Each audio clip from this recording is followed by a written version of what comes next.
Shalom. మనలో అనేక మందికి కలలు వస్తాయి.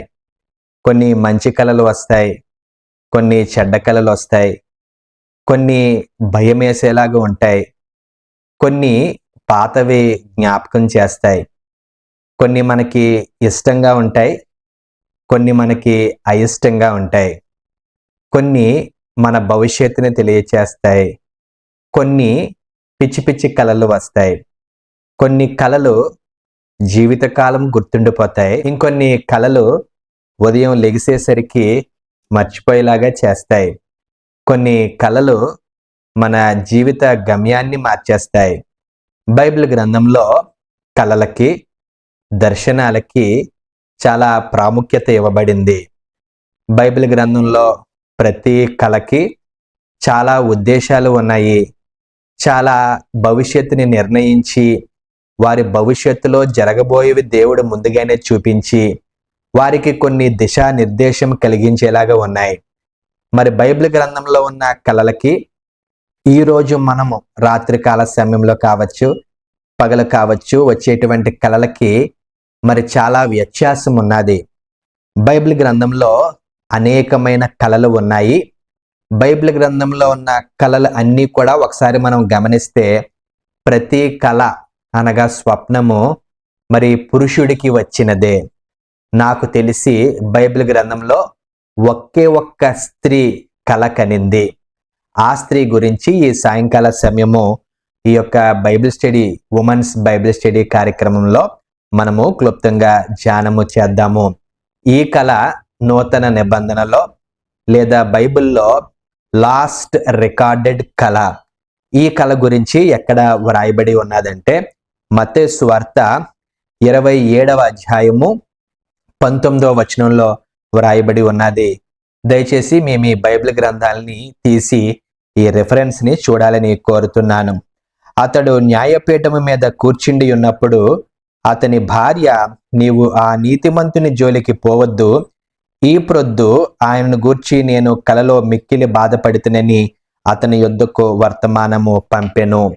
అతడు, ఆమె ఎవరంటే ఆ అతడు అనగానే మరి పొంతు పిలాతు, క్రీస్తుని సిలువకు అప్పగించిన ఆ రోమన్ గవర్నర్, యూదయా ప్రాంతానికి గవర్నర్గా ఉన్న ఆ పొంతు పిలాతు.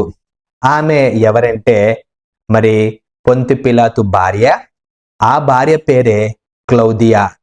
మరి సాయంకాలము బైబిల్ స్టడీ కార్యక్రమంలోనికి మనము ముందుకు వెళ్ళక ముందు మరి ప్రారంభ ప్రార్థన చేసుకొని మనము ముందుకు వెళ్దాము. ప్రారంభ ప్రార్థన మన మధ్య మరి శ్రీమతి పరంజ్యోతి జాషువా గారు చేస్తారు. మరి అడిగిన వెంటనే కాదనకుండా ప్రార్థన రికార్డ్ చేసి పంపించారు. మరి శ్రీమతి పరంజ్యోతి జాషువా గారు ఆ Telangana director of government examinations డిపార్ట్మెంట్లో సూపరింటెండెంట్గా పనిచేసి రిటైర్డ్ అయ్యారు. ప్రార్థించుకున్నాము. మహోన్నతుడా, మా ప్రేమ కలిగిన తండ్రి, ప్రభా యేసయ్య, మీకు వేలాది వందనాలు, స్తుతులు, స్తోత్రాలైనా మమ్మల్ని అందరినీ సజీవ లెక్కలో ఉంచిన దేవానికి వందనాలు. నిజమైన దేవుడు, జీవము గల దేవుడి తండ్రి, ప్రభా మీకు సాధ్యం కానిదంటే ఏమి లేదండి, సమస్తము నీకు సాధ్యమే ఆయన. ప్రభా అయ్యగారిని బట్టి వందనాలు. అయ్యగారు చేయించిన పరిచర్యను ఆశీర్వదించండి, ఆయన కుటుంబాన్ని కూడా ఆశీర్వదించమని వేడుకొంచున్నాం తండ్రి. నాయన పరిశుద్ధ గ్రంథంలోని స్త్రీలను గురించి నాయన ప్రభా బోధించుచుండగా మీ ఆత్మతో మమ్మల్ని నింపి మేము కూడా అలాంటి స్త్రీలుగా మెలుగుటకు మీ కృపా సహాయం మెండుగా దయచేయమని యేసుక్రీస్తు నామమున ప్రార్థించి వినంతో వేడుకొంచున్నాం తండ్రి. ఆమేన్. ఆమేన్. మరి ప్రార్థన చేసిన శ్రీమతి పరంజ్యోతి జాషువా గారికి మనందరి తరపున శుభాలు తెలియచేస్తున్నాను. మరి దేవుడు మరి సిస్టర్ గారిని, కుటుంబాన్ని బహుగా దీవించి ఆశీర్వదించును గాక. మరి ప్రతి ఆదివారం కూడా రాత్రికాల సమయంలో 9 గంటలకి ప్రైమ్ టైం. మరి చాలా మంది మీరు మీ ఇష్టం వచ్చిన కార్యక్రమాలు చూస్తూ ఉంటుంటారు. మరి అందరికీ అనుకూలంగా ఉంటుందని ఆదివారం 9 గంటలకి రాత్రి ఈ యొక్క ప్రోగ్రామ్ని ప్రతి ఆదివారం బ్రాడ్కాస్ట్ చేస్తున్నాను. మరి ఉమెన్స్ బైబిల్ స్టడీ కార్యక్రమంలో ప్రతి ఆదివారము all the women of the Bible గ్రంథంలో ఉన్న ప్రతి స్త్రీ గురించి మనము ధ్యానము చేస్తున్నాము. మరి ఇప్పటికే A-B అంతా కూడా కంప్లీట్ అయ్యింది. సిలోకి వచ్చేసాము. మన దగ్గర ఉన్న ఈ లిస్ట్ ప్రకారము మరి క్లాడియా గురించి మరి బైబిల్ స్టడీ కార్యక్రమంలో క్లుప్తంగా ధ్యానము చేద్దాము. మత్తయి సువార్త 27వ అధ్యాయము పొంతు పిలాతు భార్య గురించి 19వ వచనంలో రాయబడి ఉన్నది. ఆ స్త్రీ గురించి మనము ధ్యానము చేసినప్పుడు మనకి వచ్చే ఒకే ఒక్క ఇన్ఫర్మేషన్ ఏంటంటే, భర్తకి అనగా పొంతు పిలాతుకి నేను ఒక కలని కన్నానని, ఒక వ్యక్తిని నువ్వు సిలువకు అప్పగిస్తున్నావు కదా, అతను నీతిమంతుడు, నేను కల కన్నాను కాబట్టి దయచేసి ఆ నీతిమంతుని జోలికి పోవద్దని ఆ స్త్రీ చెప్పడం జరిగింది. మరి చాలా కామెంటరీలు చూస్తే, ఆ ఎర్లీ చర్చ్ ఫాదర్స్ లెటర్స్ చూస్తే, ఎపోక్రిఫా అంటే నాన్ కెనానికల్ బుక్స్ అంటే బైబిల్ గ్రంథంలో లేని ఇతర చరిత్రను మనం చూసినట్లయితే ఆ స్త్రీ పేరు క్లౌదియా అని, ఇంగ్లీష్లో క్లాడియా అని మనకి అర్థమవుతుంది. ఈ క్లాడియా గురించే, తెలుగులో క్లౌదియా గురించే అపోస్తలుడైన పౌలు 2వ తిమోతి 4వ అధ్యాయము 21వ వచనంలో కూడా వ్రాయడం జరిగింది. మరి పౌలు భక్తుడు ఈ స్త్రీ గురించి వ్రాస్తూ మరి ఈ స్త్రీ పేరుని మరి మనకి తెలియచేశాడు. మరి ఆ యొక్క బైబిల్ స్టడీ గనక స్టెప్ బై స్టెప్ క్లుప్తంగా వెళ్దాము. మరి క్లౌదియా జీవితం నుండి మరి ఈరోజు మనము ఏమి నేర్చుకోవచ్చు ఆ విషయాన్ని మాత్రమే మరి మనము క్లుప్తంగా ధ్యానము చేద్దాము. మరి తెలుగులో క్లౌదియా అని ఉన్నది, ఇంగ్లీష్లో ప్రొనౌన్సియేషన్ క్లాడియా. స్త్రీకి ఈ పేరు పెడతారు, అంటే ఫెమినిన్ జెండర్. మరి పురుషుడికి కూడా ఇటువంటి పేరే ఉంటది. ఆ క్లాడియా అంటే స్త్రీకి పెట్టేది, క్లాడియస్ అనేది మేల్ జెండర్, మాస్కులిన్ అంటే పురుషుడికి పెట్టేది. అయితే ఈ యొక్క క్లాడియాకి పూర్తి పేరు కూడా ఉన్నది. లాటిన్ భాషలో ఈ యొక్క స్త్రీ గురించి ఏమని వివరణ ఇవ్వబడిందంటే క్లౌడియా ప్రొక్యూలా అనే పదాన్ని వ్రాయడం జరిగింది. గ్రీకుకు సంబంధించిన ఆ యొక్క లిటరేచర్ని మనం చూస్తే ఆ స్త్రీ గురించి మాట్లాడుతూ ఆ స్త్రీ పేరుని ఆ క్లౌడియా ప్రోక్లా అనే పదాన్ని కూడా మరి ఆ యొక్క వేదాంతవేత్తలు, చరిత్రకారులు వ్రాయడము జరిగింది. అయితే బైబిల్ గ్రంథంలో ఆ పొంతు పిలాతు భార్యయే క్లౌదియా అని, ఆ క్లౌదియాయే పౌలు భక్తుడు పరిచర్యలో పాలు పంచుకుందని ఎక్కడా కూడా వ్రాయబడలేదు. కుటుంబ వివరాలు కూడా మన దగ్గర లేవు బైబిల్ గ్రంథంలో. కానీ హిస్టరీ చదివితే చాలా విషయాల్ని మనము తెలుసుకోవచ్చు. మరి ఈ యొక్క స్త్రీ మరి రోమా ప్రాంతంలో పౌలు భక్తుడితో పరిచర్యలో ఉన్నదని ఆ యొక్క లెటర్స్ ద్వారా మనకి అర్థమవుతుంది. ఇంకొంతమంది ఏమని వివరణ ఇచ్చారంటే ఈ స్త్రీ యొక్క తండ్రి పేరు మరి సీజర్ ఆగస్టుస్ అని వ్రాయడం జరిగింది. ఇంకొంతమంది తండ్రి పేరు కాదు, ఆ యొక్క తాత పేరు అనగా గ్రాండ్ ఫాదర్ పేరు సీజర్ ఆగస్టస్ అని చెప్పడం జరిగింది. మరి తల్లి గురించి చరిత్ర అంత మంచి సాక్ష్యం ఇవ్వలేదు. ఆ తల్లి పేరు జూలియా అంట. ఆ జూలియా చాలా విచ్చలవిడి జీవితాన్ని గడిపినట్టు, ఆ విచ్చలవిడి జీవితం ద్వారానే ఈ యొక్క మరి క్లౌదియాని కనినట్టు మరి బైబిల్ గ్రంథము మనకి చెప్తున్నది. ఇంకొంతమంది లేదు, ఈ యొక్క క్లౌదియా టైబీరియస్ అనే యొక్క చక్రవర్తికి అనగా రోమన్ సిటిజన్ కి పుట్టినట్టు ఇంకొన్ని చరిత్ర ఆధారాలు మనకు ఉన్నాయి. పిల్లల గురించి ఎక్కడా కూడా ఎవరు వ్రాయబడలేదు. ఇది మాత్రమే మనకి తెలిసిన క్లౌదియా యొక్క చరిత్ర. మరి ఈరోజు మరి బైబిల్ స్టడీ కార్యక్రమంలో పౌలు భక్తుడు ద్వారా మెన్షన్ చేయబడిన ఈ క్లౌదియా గురించి, యేసుక్రీస్తు ప్రభువారు చనిపోతున్నప్పుడు ఆ రోమా సామ్రాజ్యంలో రోమన్ గవర్నర్ గా ఉన్న ఆ యొక్క పొంతు పిలాతు భార్య గురించి మనము ఏమి నేర్చుకోవచ్చు చాలా క్లుప్తంగా చెప్పి మరి నేను ముగిస్తాను. చూడండి, యేసుక్రీస్తు ప్రభువారు మరి పుట్టినప్పుడు, ఆ తర్వాత యేసుక్రీస్తు ప్రభువారు మరి పరిచర్య చేసినప్పుడు, చనిపోయినప్పుడు, ఆ తర్వాత కాలంలో మరి పునరుద్ధానుడై లేచిన తర్వాత పునరుద్ధానుడైన యేసును చూసి చాలా మంది ప్రభువుని అంగీకరించినట్లుగా చరిత్ర చెప్తున్నది. యేసుక్రీస్తు ప్రభువారు పుట్టినప్పుడు కాదు గాని, పరిచర్య చేసినప్పుడు కాదు గాని, చనిపోయినప్పుడు కూడా కాదు గాని, మరణాన్ని జయించి లేచిన తరువాత అనేక మంది ప్రభువుని అంగీకరించినట్లుగా చరిత్ర చెప్తున్నది. అనేక మంది చరిత్రకారులు ఏం చెప్తారంటే పొంతు పిలాతు కూడా ప్రభువుని అంగీకరించాడని, ఆ చక్రవర్తిని సైతము కూడా ప్రభువుని నమ్మమని ఆ చరిత్ర రికార్డ్ మనకి ఉన్నది. ఇంకా ఆశ్చర్యకరమైన సంగతి ఏంటంటే యేసుక్రీస్తు ప్రభువారు పునరుద్ధానుడైన తరువాత ఈ యొక్క మరి ఆ పొంతు పిలాతు భార్య అయిన క్లౌదియా కూడా మరి మారు మనసు పొందిందని, రక్షణ పొందిందని, బాప్తిజం తీసుకుందని, క్రైస్తవురాలుగా మారిపోయి మరి దివ్యమైన పరిచర్య చేసిందని ఆ చరిత్ర మనకి చెప్తున్నదండి. ఇప్పుడు చూడండి, మనకి ఇప్పటికి అర్థమైంది క్లౌదియాయే ఈ పొంతు పిలాతు భార్య అని, ఈ పొంతు పిలాతు భార్యయే పౌలు భక్తుల పరిచర్యలో సేవలు అందించిందని. ఈ స్త్రీ గురించి మరి మనం ఏమి నేర్చుకోవచ్చు అంటే, ఈ స్త్రీ గొప్ప పరిచారకురాలుగా ఉండిపోయింది. శక్తివంతమైన సేవ చేసి నీతిగా నిజాయితీగా సేవలో పాలు పంచుకున్నది. ఏమిటి ఆ నీతి అంటే నేను కొన్ని నిమిషాల్లో దాని గురించి నేను వివరిస్తాను. చాలా ఆశ్చర్యం వేస్తుంది నాకు కూడా. మరి ఒక రోమీయురాలు మరి ఆ విచ్చలవిడి శృంగారం వలన పుట్టిన కుమార్తె, ఆ రాజుల కుటుంబంలో పుట్టిన కుమార్తె మరి ప్రభువుని అంగీకరించిందంటే ఒకే ఒక్క కారణము, దానికి ప్రభువు పంపిన కళ. కొంతమంది ప్రభువు కాదు సాతానుడే ఆ కళని వచ్చేలాగా చేశాడని మరి చెప్తారు. అయితే మన ఫోకస్ అది కాదు కాబట్టి ఈ స్త్రీ ఏమి చేసిందో అది మాత్రమే మనము ధ్యానము చేద్దాము. మరి విరోధుల కుటుంబంలో పుట్టిన కుమార్తె ఈ యొక్క క్లౌదియా అయినప్పటికీ ప్రభువుని తెలుసుకుంది. కాదు, దేవుడే ఆ స్త్రీని ఏర్పాటు చేసుకున్నాడు.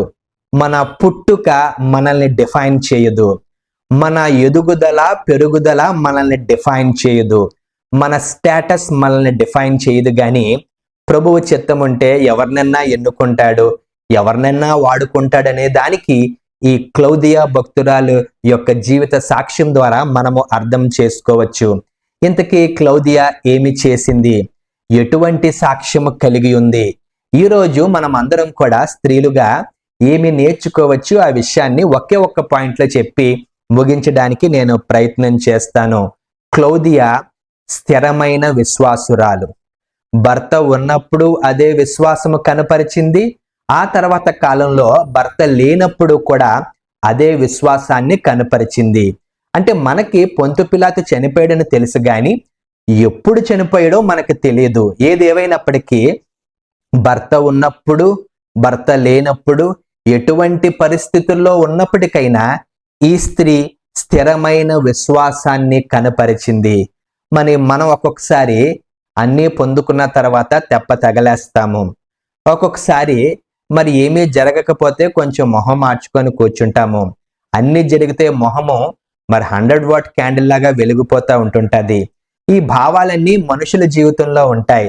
క్లౌదియా కూడా మనిషి అనే విషయాన్ని నేను జ్ఞాపకం చేస్తున్నాను. భర్త ఉన్నప్పుడు అదే భయము కలిగి ఉన్నది, అదే భక్తి కనపరిచింది, అదే విశ్వాసాన్ని కనపరిచింది. మత్తయి సువార్త 27వ అధ్యాయము ఆ 19వ వచనాన్ని మనము గమనిస్తే, అతడు న్యాయపీఠం మీద కూర్చుని ఉన్నాడు. ఈ పొంతు పిలాతు గవర్నర్గా ఆ యొక్క ప్రాంతానికి, యూదా ప్రాంతానికి పోస్టింగ్ చేయబడ్డాడు. ఒక గవర్నర్ అంటే మొత్తం అంతా కూడా అతను కంట్రోల్ చేయాలి, అంటే ఒక కలెక్టర్ లాగా. అంటే ఎందుకు ఆ యొక్క పొంతు పిలాతుని ఆ చక్రవర్తిగా, టైబేరియస్ ఉన్న ప్రాంతంలో చక్రవర్తిగా ఉన్నప్పుడు ఈ పొంతు పిలాతుని ఆ ప్రాంతంలో మరి పోస్ట్ చేయడం జరిగిందంటే, ఆ యెరూషలేము దేవాలయంలో పండగ దినాల్లో మరి దాదాపుగా 3 లక్షల మంది వచ్చి ఆ దేవాలయంలో అర్పణలు అర్పించేటువంటి వారు. మరి ఆ దేవాలయంలో కానీ బయట కానీ రకరకాల ప్రజలు ఉంటారు కాబట్టి ఏ విధమైన అల్లరి జరగకుండా ఆ ప్రాంతంలో అంతా కూడా సమాధానాన్ని, పీస్ని ఉంచేలాగా ఈ పొంతు పిలాతు చేయాలి.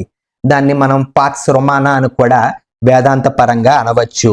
అంటే ఇతని డ్యూటీ ఏంటంటే పీస్, ఏ విధమైన అల్లర్లు కానీ గొడవలు కానీ జరగకుండా అక్కడంతా కూడా పీస్ ఉండాలి. ఏ చిన్న ప్రాబ్లం వచ్చినప్పటికీ పెద్ద గొడవ అయిపోతుంది గనక ఈయన యొక్క డ్యూటీ ఏంటంటే ఆ పండగ దినాల్లో ప్రత్యేకంగా ఏ విధమైన అల్లర్లు జరగకుండా చూడాలి. ఈ పొంతు పిలాతు కాలంలో ఇటువంటి పరిస్థితులు ఉండేవంటే ఎక్కువగా జెలట్స్ ఉండేవారు. ఈ జెలట్స్ అంటే ఒక గుంపు, అంటే ఒక ఇన్సర్జెంట్స్. అంటే ఈ రోజుల్లో కూడా చూడండి, కొంతమంది ఈ ధర్నాలకి అది మరి ఆ యొక్క కత్తితోనో లేదా ఆ యొక్క అహింసతోనో ఏదో చేద్దామని అనుకుంటారు. ఇస్కరియోతు యూదా కూడా ఈ జెలట్స్ కి చెందినవాడే. ఆ యొక్క బరబ్బా కూడా ఈ జెలట్స్ అనేటువంటి గుంపుకి చెందినవాడే. ఒక పక్క ఈ జెలట్స్ ఏంటంటే మా రాజ్యాన్ని రోమీలుగా ఉండి మీరెలాగా కైవసం చేసుకుని మమ్మల్ని పరిపాలిస్తారని, ఆ ఉద్దేశం మంచిదే. కత్తితో తిరిగి స్వాతంత్రం తీసుకుని వద్దామని ప్రయత్నం చేసేటువంటి గుంపే ఈ జెలట్స్. మరి అహింస మరి ఆ యొక్క గాంధీ గారు వాడి మనకు స్వాతంత్రం తెచ్చారు. అక్కడ ఆపోజిట్ గా జరిగింది. ఒక పక్క యూదులు మరి అక్కడ ఉన్నారు, ఒక పక్క క్రైస్తవులు ఉన్నారు, ఒక పక్క ప్రపంచం నుండి అనేక మంది అనేక రకాల జనాంగం అక్కడ ఉండేటువంటి వారు. చాలా క్లిష్టమైన జాబ్ అది. ఎవరు కరెక్టో తెలియదు, ఇతనికి ఎవరు కరెక్ట్ కాదో తెలియదు. ఎందుకంటే అభియోగాలు, నేరారోపణలు, అప్పుడే హోసన్నా హోసన్నా అని అరిశారు. కొన్ని దినాలు అయ్యేసరికి సిలువ వేయమని అరవడము జరిగింది. ఇది అక్కడ ఉన్న పరిస్థితి. ఇప్పుడు చూడండి, యేసుక్రీస్తు ప్రభు వారి పరిస్థితిని చెప్తాను. తల్లి లేదు అక్కడ, తండ్రి ముందుగానే చనిపోయాడు, తమ్ముడు గాని చెల్లెలు గాని లేరు, శిష్యులు లేరు, ప్రేమించేటువంటి వారు లేరు. యేసుక్రీస్తు ప్రభు దగ్గర ఎవరూ లేరు. అంటే ఈ పొంతు పిలాతు దగ్గరికి తీసుకుని వచ్చేసరికి, కైసరు దగ్గరికి తీసుకుని వచ్చేసరికి అక్కడ యేసుక్రీస్తు ప్రభు వారి దగ్గర ఎవ్వరూ లేరు. ఆ వాక్యాలు యెషయా గ్రంథంలో మనం చదివితే, స్వయంగా తండ్రి అతని నలగగొట్టుటకు ఇష్టమాయను. స్వయంగా తండ్రి కూడా మరి విడిచిపెట్టాడు. అంటే అది సాక్ష్యం మనకందరికీ తెలుసు, ఆ యొక్క వేదాంతం మనకి తెలుసు. తండ్రి విడిచిపెట్టకపోతే ఈ రోజు మనకి ఈ బైబిల్ స్టడీ కార్యక్రమం ఉండేది కాదు. అయినప్పటికీ గమనించాలని కోరుతున్నాను, శిష్యులు లేరు, ప్రేమించేటువంటి వారు లేరు, అద్భుతాలు పొందుకున్న వారు లేరు, స్వస్థతలు పొందుకున్న వారు లేరు, నాన్నవారు లేరు, కుటుంబీకులు లేరు, రక్త సంబంధికులు లేరు, ఎవ్వరూ లేరు. కానీ ఒకే ఒక స్త్రీ ఉన్నది. ఆ స్త్రీ ఎవరంటే క్లౌదియా, పొంతు పిలాతు భార్య. 27వ అధ్యాయం 19వ వచనాన్ని చూస్తే, ఆ నీతిమంతుని జోలికి పోవద్దు. ఏమీ చెప్పడానికి నేను ప్రయత్నం చేస్తున్నానంటే, నువ్వు అతను నీతిమంతుడని నాకు కల వచ్చింది, దేవుడు పంపించాడు. నువ్వు అనవసరంగా ఆ నీతిమంతుని శిక్షించి నువ్వు శిక్ష తెచ్చుకోవద్దు అని భర్తకి సలహా ఇచ్చిన స్త్రీ. యేసుక్రీస్తు ప్రభు వారిని ఒక రకంగా తప్పించే ప్రయత్నం కూడా చేసింది. ఎందుకంటే యేసుక్రీస్తు ప్రభు వారు, అఫ్కోర్స్ యేసుక్రీస్తు ప్రభు చనిపోవాలి, కానీ ఆయన యొక్క సిలువ మరణము, సిలువ వేయకపోవడము ఆ టైంలో ఆ పొంతు పిలాతు చేతిలో ఉన్నది.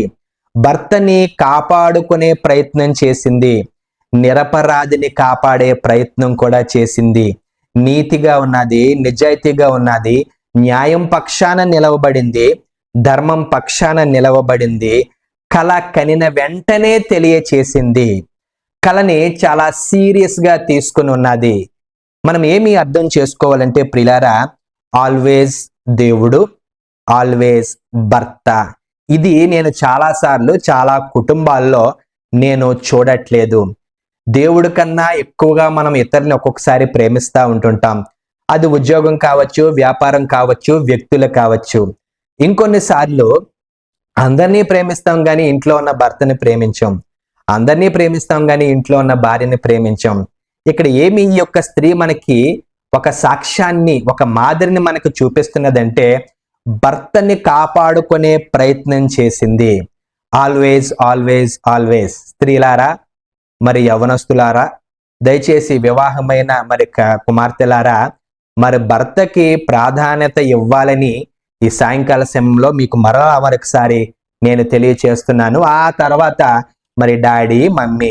ఇంకొంచెం మనం ముందుకు వెళ్తే, ఈ స్త్రీ ప్రభు పక్షాన నిలవబడిందండి. అందరూ యేసుక్రీస్తు ప్రభువుని మోసం చేసేసారు. ఎవ్వరూ యేసుక్రీస్తు ప్రభు వారి పక్కన ఉండలేదు. కానీ ఒకే ఒక్క వ్యక్తి ఉన్నారు. ఆ వ్యక్తి ఒక స్త్రీ. ఆ స్త్రీ కూడా ఒక అన్యురాలు, ప్రభువు తెలియని వ్యక్తి. చూడండి, చిన్న కళ ఎంత తన జీవిత గమ్యాన్ని మార్చేసిందో. ఎప్పుడు కూడా మొదటి ప్రయారిటీ, మొదటి ఆ యొక్క మరి విలువ ఎవరికి ఇవ్వాలంటే దేవుడికి, తండ్రికి ఇవ్వాలి. ఆ తర్వాత మరి ఎవరికి ఇవ్వాలంటే భర్తకి ఇవ్వాలి. పెళ్ళైన వారలారా, ఈ సాయంకాల సమయంలో మీకు నేను మరలా జ్ఞాపకం చేస్తున్నాను. పెళ్ళైన వారలారా, ముందు ప్రయారిటీ గాడ్ తర్వాత మీ భర్తే. గాని జీవితంలో ఇంకెవ్వరికి కూడా ఎటువంటి ప్రాధాన్యత మరి ముందుగా ఇవ్వకూడదని విషయాన్ని నేను జ్ఞాపకం చేస్తున్నాను. ఇక్కడ ఈ స్త్రీ ఎటువైపు న్యాయం ఉంటే, ఎటువైపు నీతి ఉంటే ఎటువైపు ధర్మం ఉంటే అటువైపు నిలవబడింది. ఈ విషయాన్ని కూడా చాలా మంది మనం అర్థం చేసుకోవాలి. ఒక్కొక్కసారి మనము నీతి పక్షాన నిలవబడము, నీతిమంతుల పక్షాన నిలవబడము. ఒక్కొక్కసారి మరి నిరపరాధి మీద మనము జాలి చూపించము, ఆ నిరపరాధి పక్షాన మనము నిలవబడము. నా జీవితంలో ఒక చిన్న ఎగ్జాంపుల్ గుర్తుకొస్తున్నది.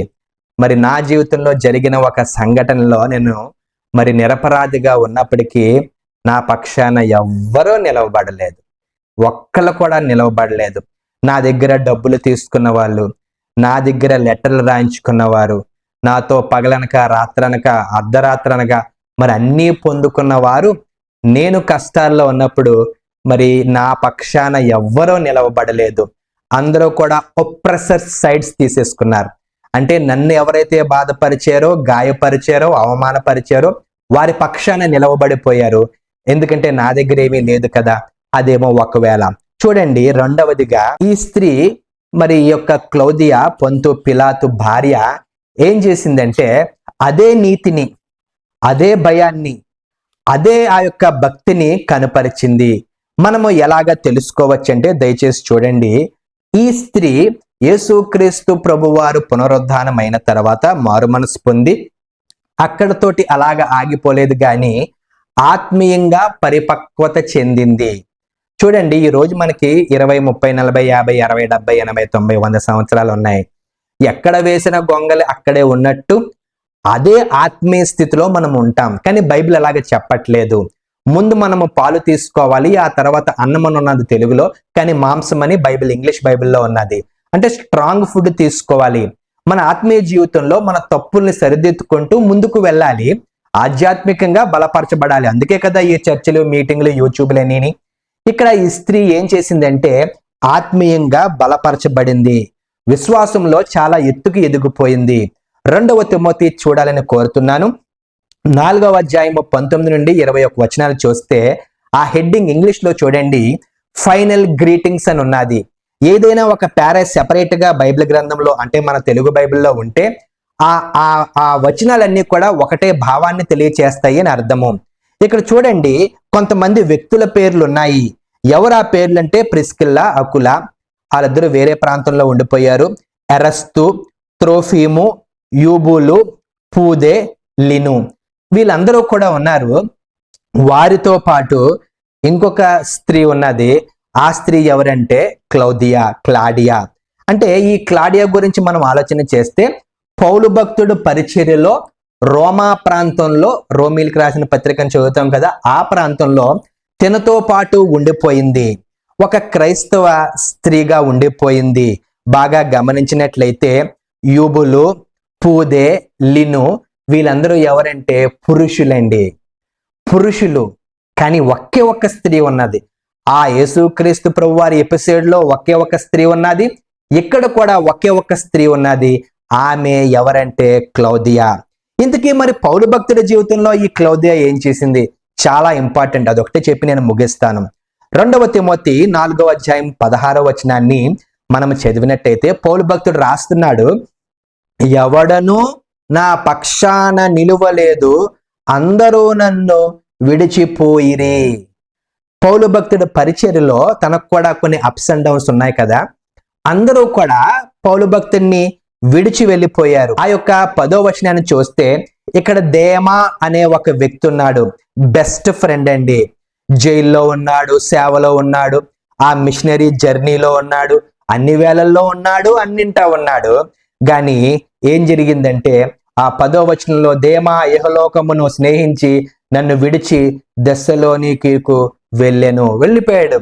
అప్పుడు దాకా ఉన్నాడు, అన్నిట్లో ఉన్నాడు, అంతన్నాడు ఇంతన్నాడు, లాస్ట్ లో ఏమీ చూపించకుండా మరి వెళ్ళిపోయాడు. అందరూ విడిచి వెళ్ళిపోయారు. ఆ చరిత్రను బాగా చదివితే పౌలు భక్తుడు ఆ మిషనరీ ప్రయాణంలో అందరూ వెళ్ళిపోయారు. ఒకే ఒక్క పేరు రాశాడు కానీ ఆల్మోస్ట్ అందరూ విడిచి వెళ్ళిపోయారు. ఒకే ఒక్క స్త్రీ నిలవబడింది. ఆమె ఎవరంటే క్లౌదియా.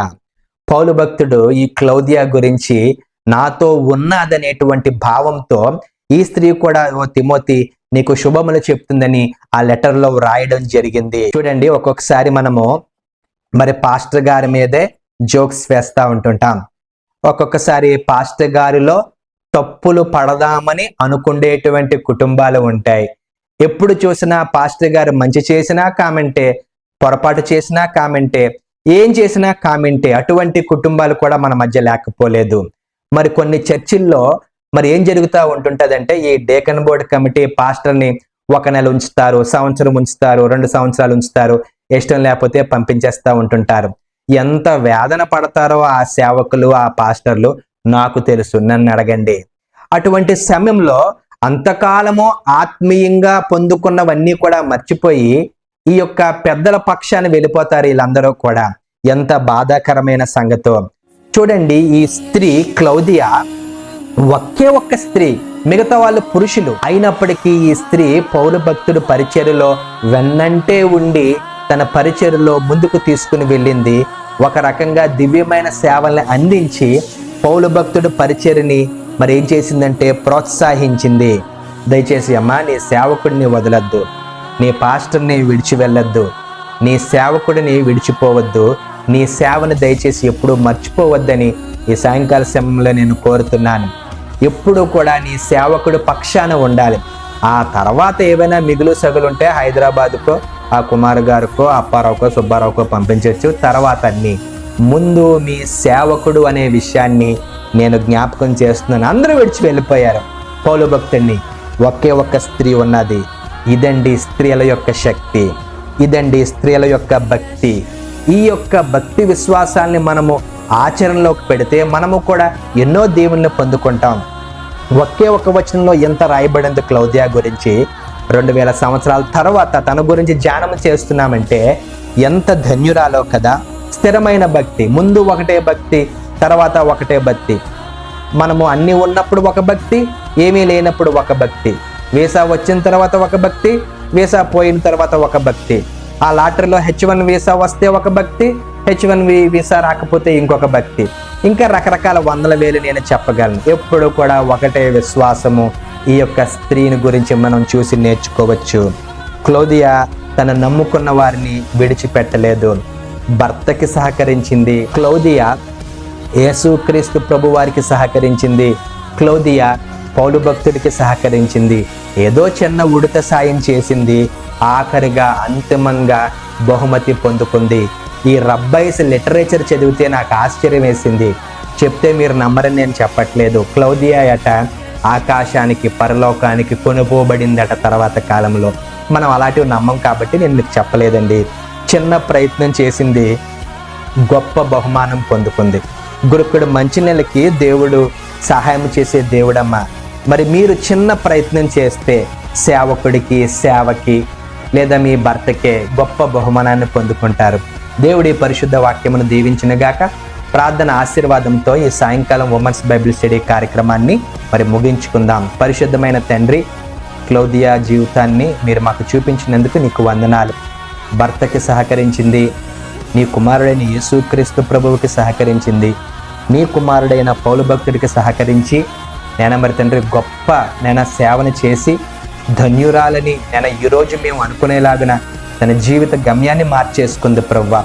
మరి మా స్త్రీలందరూ కూడా భర్తకి ప్రాధాన్యత ఇవ్వడానికి, మరి తండ్రి పరిచర్యకి ప్రాధాన్యత ఇవ్వడానికి, నీకు అన్నిటికన్నా మించి ప్రాధాన్యత ఇవ్వడానికి కృప అనుగ్రహించమని, మా సహవాసాన్ని దీవించమని యేసు నామంలో ప్రార్థిస్తున్నాం తండ్రి, ఆమేన్.